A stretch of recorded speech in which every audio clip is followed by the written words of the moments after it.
Hello, this is Yama of Yama Bonsai Studio. Welcome to another episode of the Bonsai Academy. Today we will be talking about this nice chuhin itoigawa juniper. As you can see, it has beautiful elongated shoots, which is very important, and the tree is cut back some time ago, and we are only going to work with this one branch. So the thing what I'm going to do is, first I'm going to improve the deadwood a little bit, clean the deadwood up, and also try to find the live veins. And very important when you're doing that, when you're trying to find the live veins, is you can see where the deadwood is heading, and here you can see a little bit of bark. And you can check with your fingers, and if you can press even on your live vein, and you can feel where the sap flow is going. So on this part here, I can feel that it's quite big, and you can almost feel the sap flow running through it. So because you can squish it lightly a little bit, then you know that here the live vein is still living. But in this part over here, you see some bark as well, and this is quite hard. So that means that here is no life. So what I will be doing first on this juniper is I will clean the bark a little bit, make some more deadwood onto this tree, clean the bark off to have this nice beautiful brown reddish color, and then when that's done, we're going to apply some lime sulfur, and then we can start with styling this tree. Because now is a little bit time to work on it again.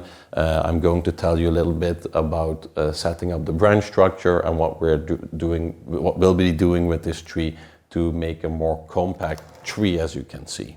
So what I mostly do first is I'm going to take all the bark off and clean it a little bit, because then I can see the live veins a little bit better as well. And you have one point that is quite blunt, and this is easy and very nice to take the bark off to get this nice brown reddish color. And you have one that's quite sharp, like this one. And this is important if I'm trying to search for the live vein. And if you can see here, this is quite dead, and I can scrape the bark off quite easily. So this is very important when I start styling or working on a tree, to first search the live veins and going to search where it's alive again. And if you can see here, at this part I need to stop, because here you see this red kind of bark, and when I scrape it a little bit further it turns into white. So that means this part is vital and it's living. So this part is alive. So I can remove it until there, and this is that part over here. Here I'm going to look as well.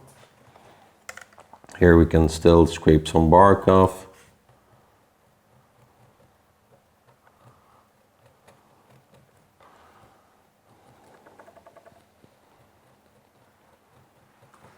And here it's still, as you can see, here it's quite still a little bit dead. So I can keep removing this until I see some live tissue. I always do this work first before I'm starting to deciding which front I will have on the tree, because it's quite important, because maybe from this side it will look quite good, but if you worked on this side and you have some more live veins onto it, maybe it will look better after you clean the deadwood and the live veins.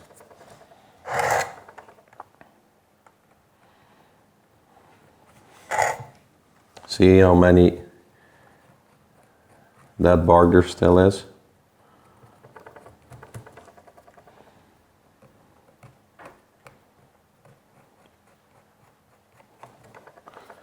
It is some work, but it's important to do so.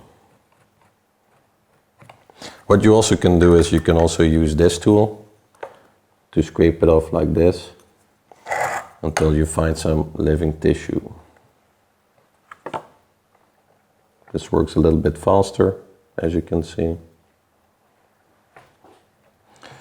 You need to find a little bit the technique that suits best for you. You have multiple tools. Look, here you start to see some living tissue again. See? Here it is, white stuff or white vein.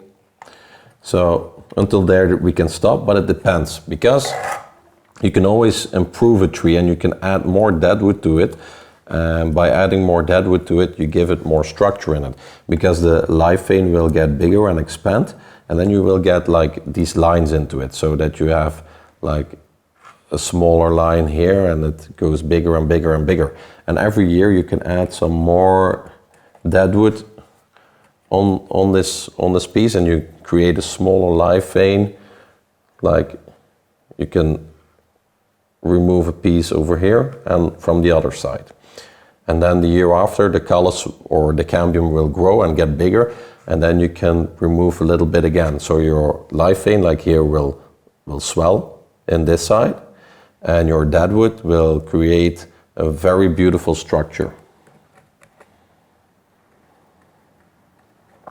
So first I will be cleaning this, and then afterwards I will decide if I will add more deadwood onto it. If you don't remove this bark, this deadwood will rot, so it's very important to remove the bark, because otherwise it will get humid on that place, and we also need to protect it with gin liquid or with wood hardener.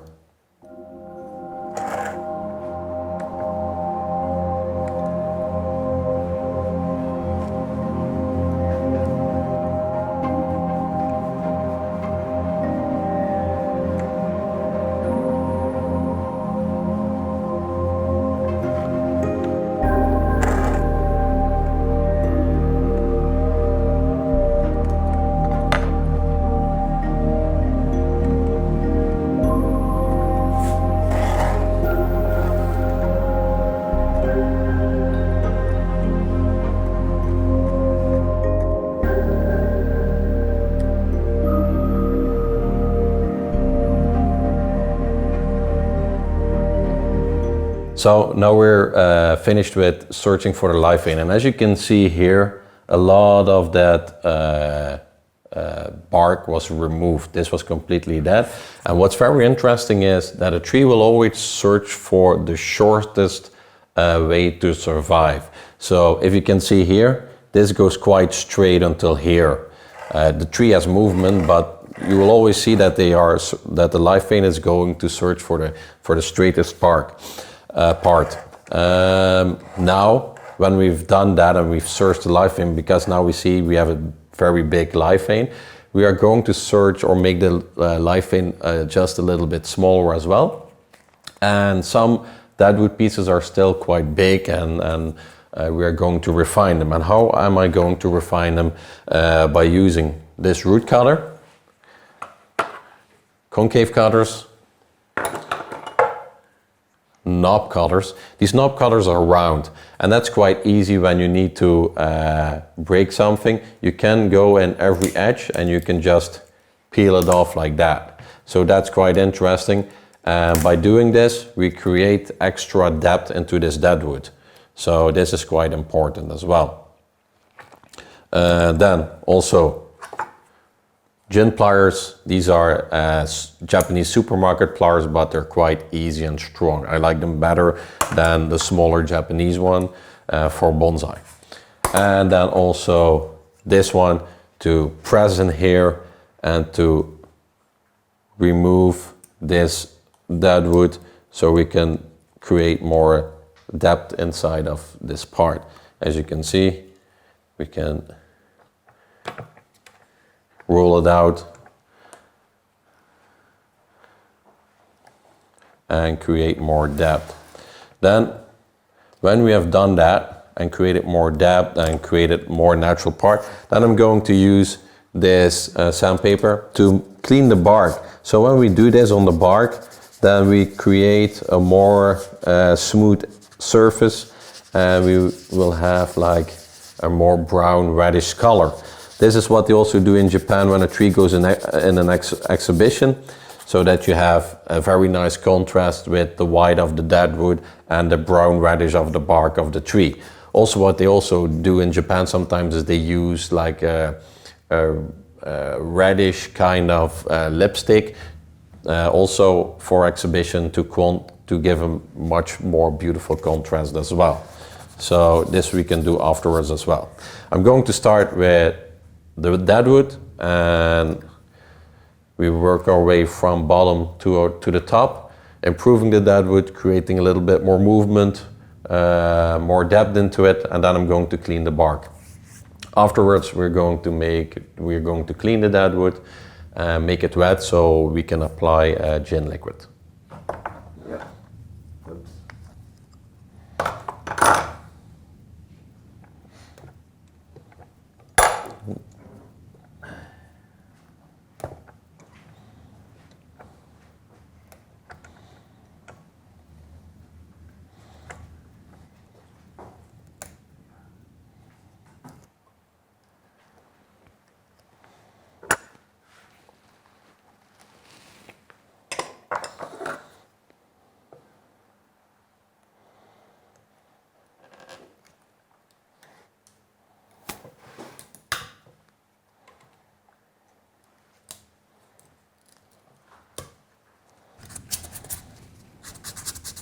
So as you can see, we worked a little bit on the deadwood, we cleaned the lifevein a little bit, and we cleaned the bark off of the deadwood features.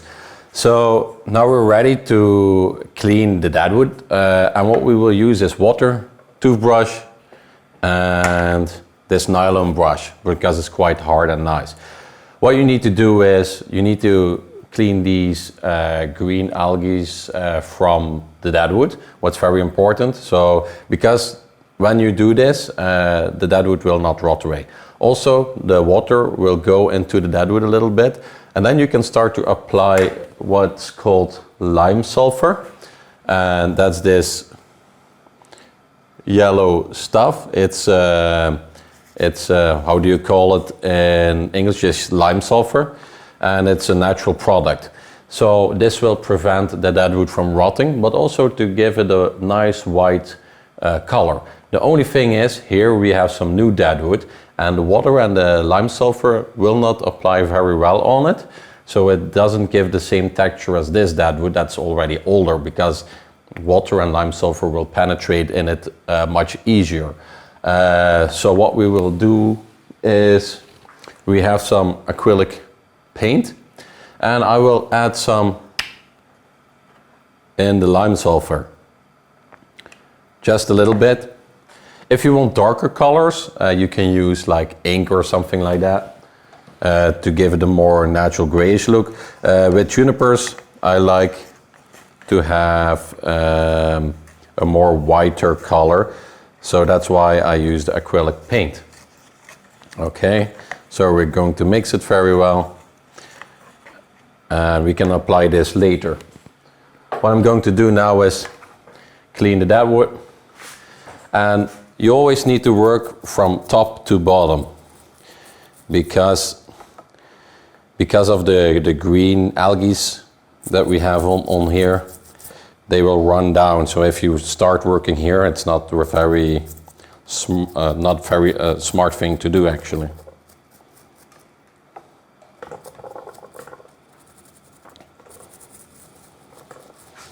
Go into the corners quite well. Clean it so all the green parts are gone. With my bigger trees, I have a little compressor, water compressor.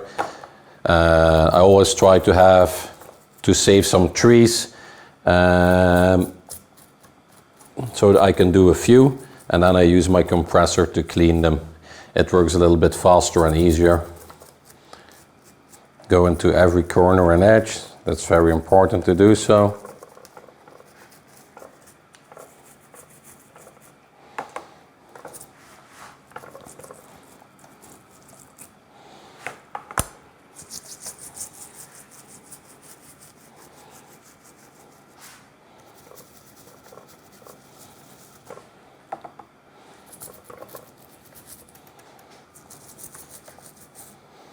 Sometimes when the green parts or the green algae are not going off it very well, you can use the harder brush. It removes it easier. It's very important to grow from beneath, on top, every side, so that it's gone from every side.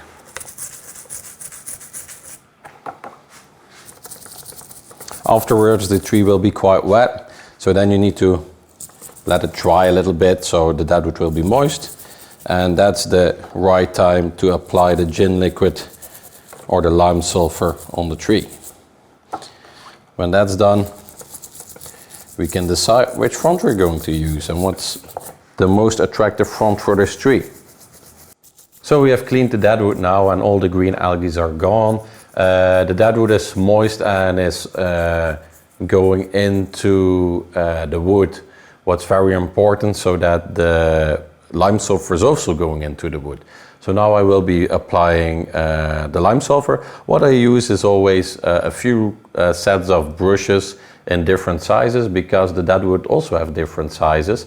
And also I use a cloth or a towel to clean the lime sulfur a little bit, because it runs down and it maybe runs onto the bark or stuff like that, so we can clean it a little bit. So now we can apply it, and as you can see, it's already starting to have a yellow color, and in some time it will turn completely white. And you have to go into every corner as well, like I'm doing here. Be careful with your foliage. And the thing is, when you're finished doing this, then you need to wait a little bit, and maybe on some parts where you see that it's still a little bit dark, you can apply a little bit more. So now I'm first going to do the entire tree, and then we're going to apply on some dark spots a little bit more as well, to get the same color everywhere, and that's quite important as well. So as you can see, we cleaned the tree, we put lime sulfur on it, and the deadwood is nice white and beautiful. You can see the twisty lifevein, and what's very interesting is that the lifevein will always choose the shortest side. If you see, always the straight part. If you know this, you can make the deadwood more beautiful by adding more deadwood into the lifevein to give it more movement into it. So, but then you need to know and figure out how lifeveins are moving. And this is something else what we're going to talk about in another episode. So now, what's very important is we want to compact this tree, and this is the most beautiful front side because of the movement, because of the twisty lines. The only thing what we need to do is we need to press this a little bit more down to compact it a little bit more. So we have used some tubing and some, how do you say it, some copper wire to protect the branch. And now we're going to bend this part closer to the trunk. Let me have a look which one's best to compact it. This gin is easiest and more beautiful to compact it closer to the trunk. With trees like this, it's important to know that we only need like a first branch here, back branch, counterbalance branch, and the apex, and that's already enough, because this is a small tree. Maybe here and there a little front branch, but we will see. So I need to compress it a little bit more.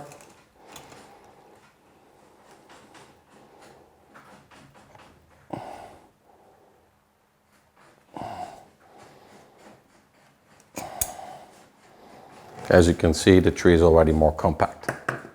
What I always do is I work with the first branch. What you can see here is we have something that can become quite a nice apex out of here. I always start with the first branch, and as you can see, this could become a very beautiful first branch, but there is one big problem. Here are too many branches coming from the same side. This one is growing up, so this one we can instantly remove, because otherwise this will become a big piece or part. It's very important that our first branch, if this becomes the apex, this can become a counterbalance branch over here, and this can become a back branch. So this one needs to be alternating. So we have this one here, then the next one should be here, and the next one there. So this small one we can cut as well to create a more beautiful shape, yes? If we have this one here, we can use this one as our primary shape for the branches and this one for the alternating shape that we have this one here, and this one here. What's very important in my opinion is simplifying, and that's why these ones can go as well, because here we can make the first branch, here a second one here, because it's not, you cannot make a stairs out of a tree, and foliage clouds also need to be alternating. So if you have this one here, this one over here, and then you have here the one that can become a back branch. So these are too close to that side, and we also want to make some open spaces. So this one and this one we will cut as well. And that's what's called simplifying. With this one we can make one foliage cloud, and I'm going to work with that now. So what I can do is I can wire this branch until the end, and then I'll show you how we can pinch and clean this juniper out. So I've cut my structure out, and now I'm going to wire this one until the end of my first branch. And when that's into position, my first branch needs to be in position, or the primary part of that branch needs to be in position, and then I know what I can do with the rest.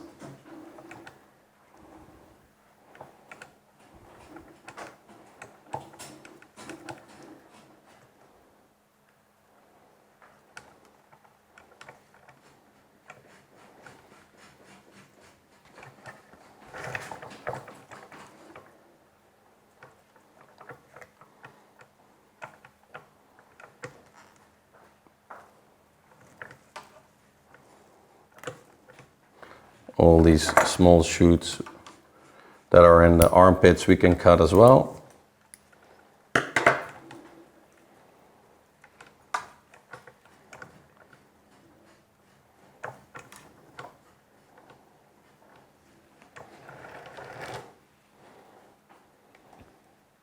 A juniper doesn't grow always straight like a foliage cloud like this. If you can see here, this one grows like this, yes, but if we wire it, and we turn it, the foliage a bit like this, and we remove the foliage that's growing down like this, then we're going to create a very beautiful foliage cloud already. And I don't need wire to wire these two. I can use like one wire, make it into a curl like this, and then cut this wire like this, yes? And then this extension I can cut until here, and this one I can cut here as well. So if I would wire this one down and apply it here, then you can see already a very small foliage cloud.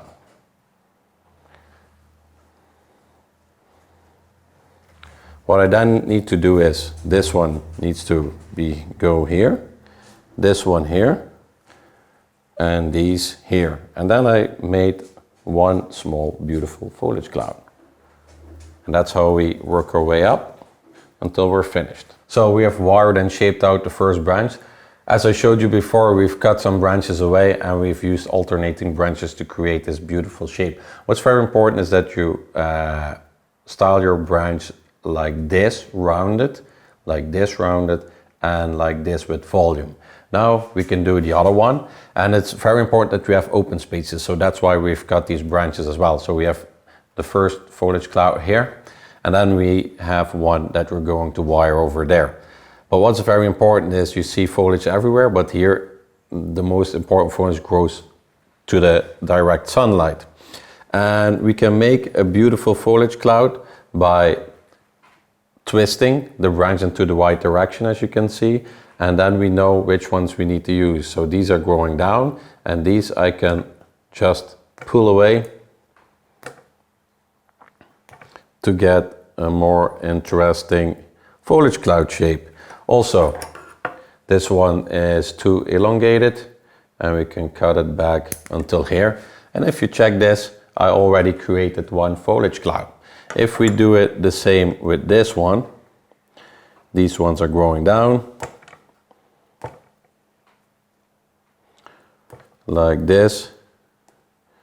We here have a foliage cloud as well. Now the only thing we need to do is put these together just by using one wire, and then we have our second foliage cloud. This foliage grows from the bottom as well. If we have some foliage on top, because this is a little bit too long, we can shorten it a little bit. Now I can wire this part and I will show you the rest later. What I always do is I make a curl around here. With that I can lift it up and it can support the foliage as well.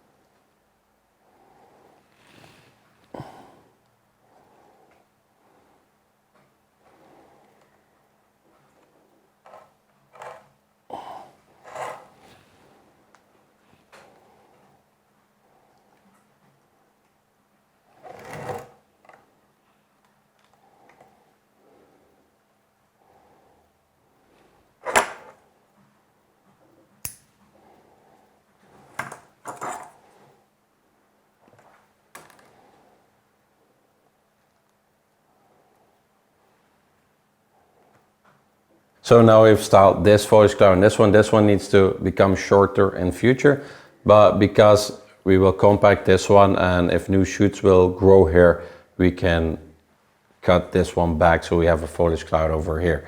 But it's to show you the vision that we have with this tree. First a foliage cloud here, then a smaller one here. Also when you work your way to the top, the foliage clouds need to get more defined, more smaller, more beautiful, and more the open spaces need to get shorter as well. Now we can work on the back branch, and that's this one. Here's one growing on the top that we really don't need, so this one we can cut. And then we need to get those alternating branches as well. So we have one here, one here, one here, and one here. So this small one we can cut as well. And then we can do the same thing what we have done here as well, and I can use it or shape it in this direction so we have beautiful depth, or we create beautiful depth here.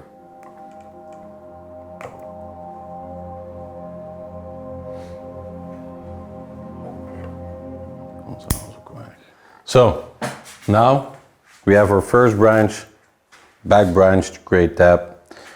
And we need our counterbalance branch, which is also important. And here we have a beautiful branch that we can, if we're very careful, press down this curve like this.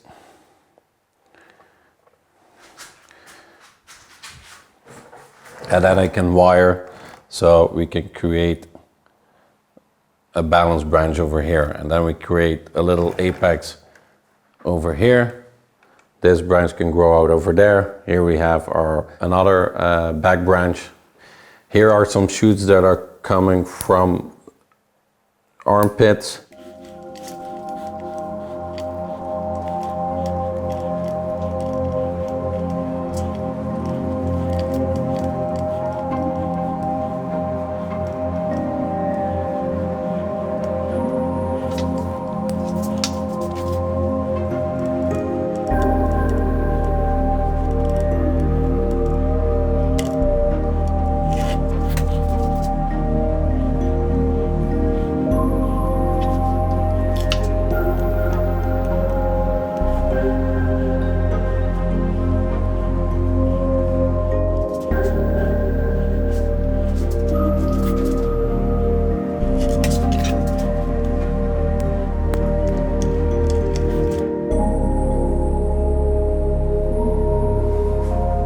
We're finished with the first styling of this tree. As you can see, we made some nice deadwood onto it, very nice twisting lifevein that will improve in future as well. What we have done is we have cut back some branches where there were too many on one point. We needed to do that because we need to create taper. Spread this first branch out, that's the biggest one. It has to be in the shape like that, and also this to create volume. Then we have one here, one in the back to create depth into this tree. Then we have an apex, and this little one I'm letting to grow out to create maybe a foliage cloud around here, a small one. So if the apex goes a little bit more like that, then we have a more balanced tree as well. As you can see, it's quite a beautiful tree. Lovely kind of bunjing style Miyogi kind of bonsai. Normally it's a better time to do a repotting for a juniper like around April, even May sometimes when it's a little bit warmer. But the soil of this one is not so good. So I would like to repot it and already want to repot it into a smaller container. And I found this beautiful Japanese reiho pot. It's a moko styled shape and it's quite nice for this tree actually. So what we'll be doing is we have some akadama and pumice, chuhin sized, small grains, so that we will create smaller needles, or not really needles, but smaller scale foliage as well, and that we can get this tree into a more ramified shape, and we'll progress even further. So what we'll be doing is we will getting this one out of the pot, because I think what's done not really properly, because I bought this tree, is they have put the wire on the nebari and on the trunk, and that's something you can never do. I will show you how we do it in the correct way so you don't see any wires. So I will take this tree out of the pot. We'll make a little bit of a mess, but that's no problem.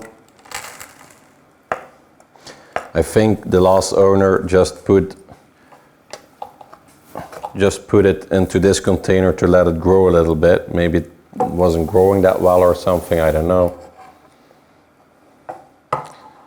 So now we can take it out of this container.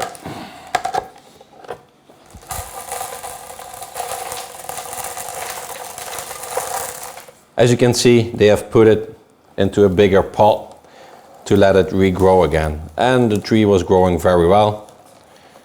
But this pot is a little bit too big for this tree, and that's not good as well.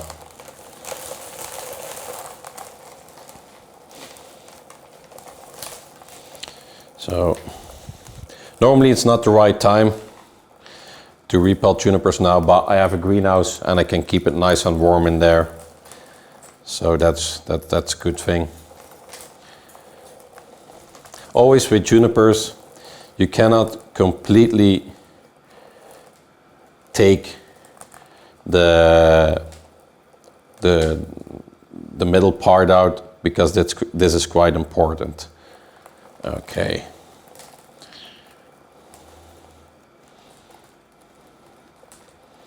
As you can see, here's still soil in, and that's quite important as well. And it's very important to have a good root scissor that's very sharp, so that we have a very sharp wound as well. We cut around the amount that we have the same as the foliage, so the tree will be in balance. For juniper, it's more important to have more foliage than roots when you collect them eventually as yamadori, because they live from their foliage most of the time. Okay. Now we're going to take our beautiful pot. Maybe I need to remove a little bit more. Not so much actually. So let me have a look.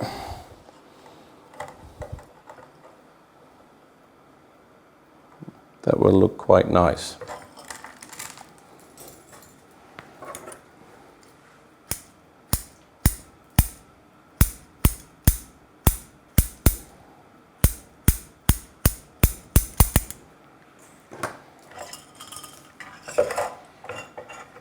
We will use our chuhin mix, akadama pumice 50-50, because junipers don't like to be too wet. And you're going to up mount it a little bit. And then you're going to try to fit the tree into the pot like this.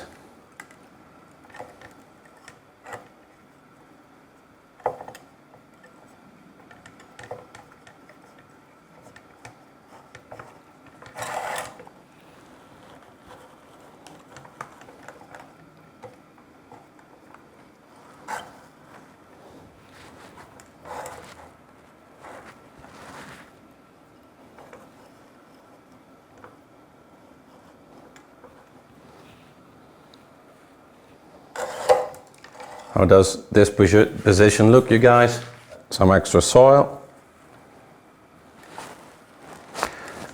With your chopstick, you need to start here and then pressing from your base to outside and make these wiggling moves.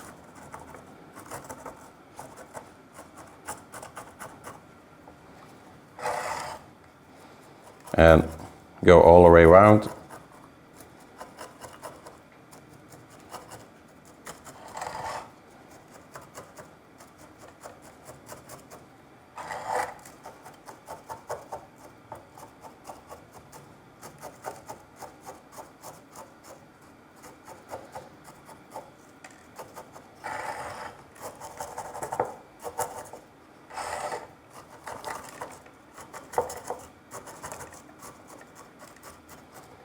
Okay, so now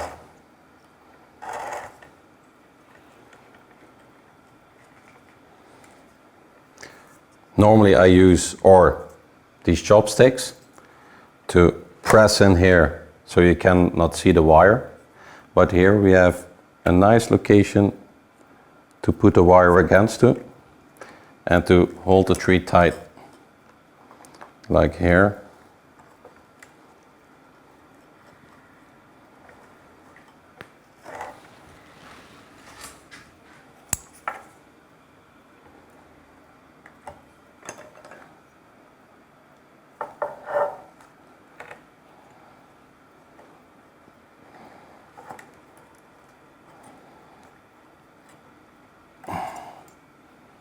As you can see,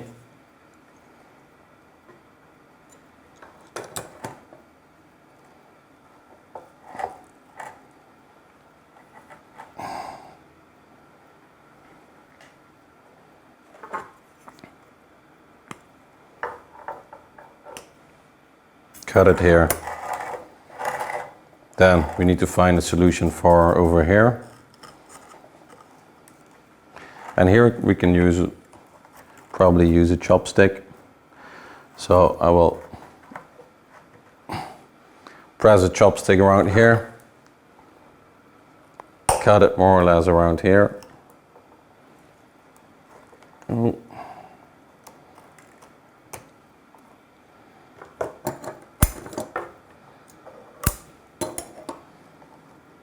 Press a little deeper and use this wire over here.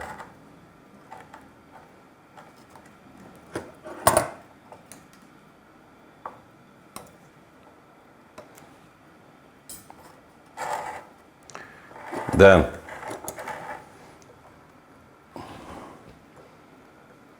we can twist it tighter to the pot. Twist it here tighter to the pot as well. And we're going to add some more of our substrate.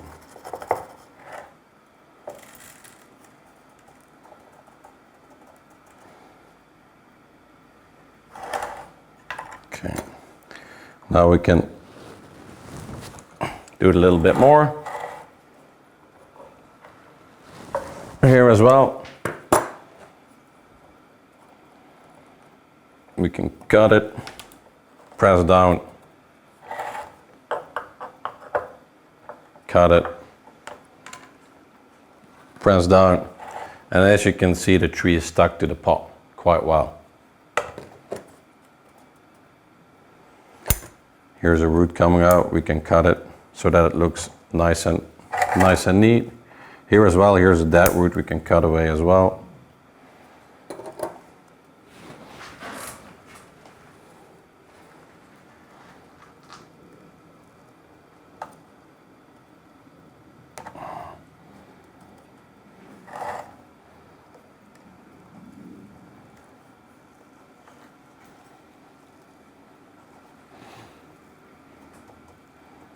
Okay, and then it's also very important that this corner is free. Why? Because water runs through and in like that, and that's very important. So I always leave it like that. Okay, then with a piece of wood we can press it a little bit more. That looks nice and clean.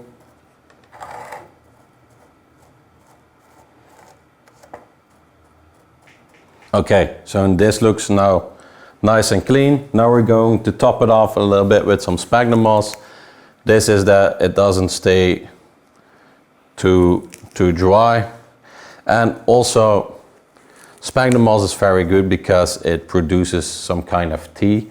And this tea helps your tree because it is root stimulating, so that's quite nice. So you can leave it on there, and around May, June, you can remove it because then the tree already produced some new roots or new growth. So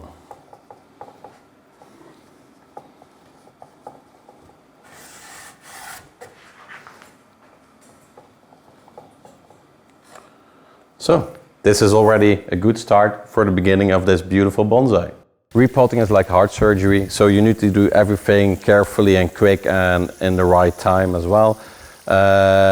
We have given it a better substrate, 50-50 pumice, akadama, and some sphagnum moss for promoting or stimulating root production. Now it's turn to give it water, and we need to give it a lot of water after repotting because it's very important that even the core or the inside of the roots are getting water as well. As you can see, a beautiful little tree that started his way into the bonsai world. In time, the tree will become better and better, create more better ramification. So, nice looking pot of reiho that suits very well with the tree. So now the tree will go into the greenhouse because it's still cold out here, and possibly we will get some frost as well. So in the greenhouse it will be a little bit warmer, it will not have any winds, so it will not dry out very fast, and that's something that we need. It will stay humid a little bit, and this is better for the tree.